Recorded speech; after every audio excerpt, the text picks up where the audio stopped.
আসসালামু আলাইকুম। শুরু করছি কৃষি সংবাদ, সাথে আছি আমি আল আভি জাহান। এখনকার এই সংবাদ আয়োজন একই সঙ্গে চ্যানেল আই এর ইউটিউব চ্যানেলে এবং চ্যানেল আই এর ওটিটি প্ল্যাটফর্ম আই স্ক্রিনে লাইভ স্ট্রিম হচ্ছে। দক্ষিণাঞ্চলের বৃহৎ মৎস্য অবতরণ কেন্দ্র চাঁদপুরে ঘাটে নিষেধাজ্ঞা শেষে প্রতিদিনই বাড়ছে ইলিশের সরবরাহ।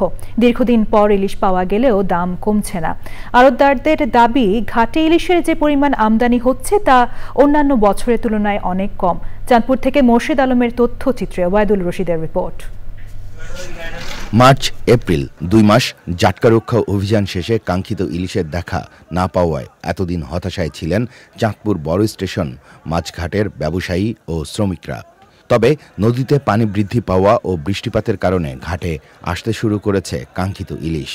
বাজার অনেকটা বাড়ছে, ঘাটে তো মাছ নাই, সাগরও অভিযান চলতে আছে ঘাটে। তারপর টুকটাক আমাদের এদিকে মাছ যা আছে এদিকে আসে, এদিকেই বিক্রি হয়।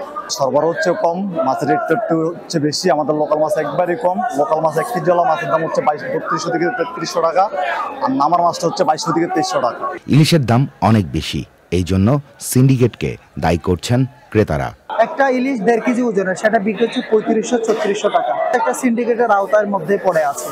তো এই বাজারটা যদি সিন্ডিকেট মুক্ত করা যায় তাহলে এখানে নিঃসন্দেহে মাছের দাম আরো কমবে মনে হয়। ঢাকা থেকে আসছি চাঁদপুরে এসে চাঁদপুরের বাজার থেকে মাছ কিনলাম। মাছটা কিনে দেখলাম মোটামুটি ভালোই। সরবরাহ বৃদ্ধি না পেলে ব্যাপক লোকসানের শঙ্কা করছেন আড়তদাররা। এটার তুলনায় মাছ কম, এই জন্য আসলে মাছের দাম বেশি। ইলিশ মাছের সিজন হলো জুন জুলাইতে, তখন গিয়ে মাছের দাম কমবে। এখন বাড়তেই থাকবো, তবে মাছ যত আমদানি বাড়বে তত মাছের দাম কমবে, অটোমেটিক কমবে। মৎস্য আড়ত কর্তৃপক্ষ বলছে 1 কেজি ওজনের ইলিশ বিক্রি হচ্ছে 3200 থেকে 300 টাকা, আর 700 থেকে 800 গ্রামের ইলিশ বিক্রি হচ্ছে 2400 থেকে 2500 টাকা দরে। Obaidul Rashid, channel I. ঈদুল আজহাকে সামনে রেখে প্রতি বছরের মতো এবারও সিরাজগঞ্জের বেশ কয়েকটি উপজেলায় বিভিন্ন খামারে ষাঁড় মোটাতাজা করা হচ্ছে। প্রাকৃতিক উপায়ে কাঁচা ঘাস, খড়, ভুসি, ভাত, খৈল সহ বিভিন্ন দানাদার খাদ্য খাইয়ে ষাঁড় মোটাতাজা করছেন গো খামারিরা। সিরাজগঞ্জ থেকে ফেরদৌস রবিনের তথ্য ও ভিডিও চিত্রে রাজীব আহমেদের রিপোর্ট। বিভিন্নভাবে পরিচর্যা করে এক একটি গরুর লালন পালন করছেন প্রান্তিক খামারিরা।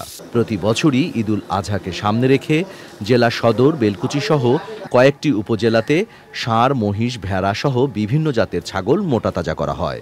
এবছরও প্রাকৃতিক উপায়ে খাবার খাইয়ে ষাঁড় মোটাতাজা করছেন বড় ও প্রান্তিক খামারিরা। 3 লাখ থেকে শুরু করে 20 লাখ টাকা পর্যন্ত আছে। সব ধরনের গরুই আমরা লালন পালন করে থাকি এবং আমরা এটা খুবই যত্ন সহকারে লালন পালন করে থাকি। এই সবুজ ঘাস, সাইলেন্স এগুলো খাওয়াই, খেয়ার খাওয়াই, তারপরে গুঁড়ো ভুসি, আরও দানা খৈল ভুসি আছে, এগুলো আছে। ভারত থেকে অবৈধভাবে গরু না আসলে ভালো দামের আশা করছেন খামারিরা।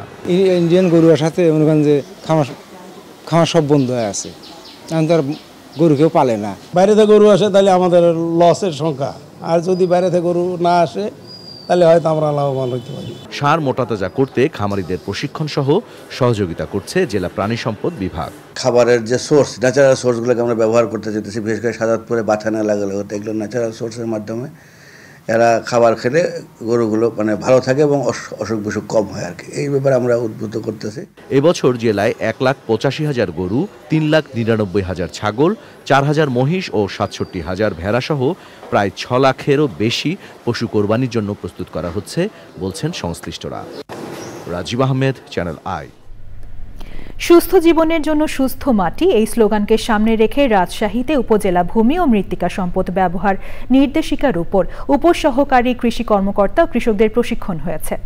প্রধান অতিথি ছিলেন কৃষি সম্প্রসারণ অধিদপ্তরের রাজশাহী অঞ্চলের অতিরিক্ত পরিচালক ডক্টর মোহাম্মদ আজিজুর রহমান। বিশেষ অতিথি ছিলেন কৃষি সম্প্রসারণ অধিদপ্তরের রাজশাহীর উপপরিচালক মোসাম্মদ উম্মে সালমা।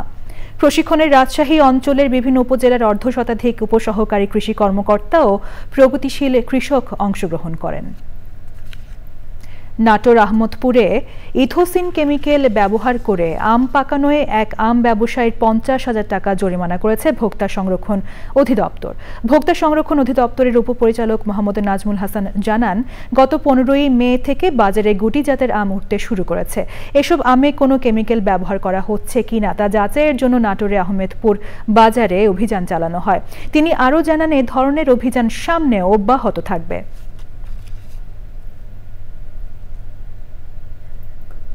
এই ছিল কৃষি সংবাদ। ধন্যবাদ সবাইকে।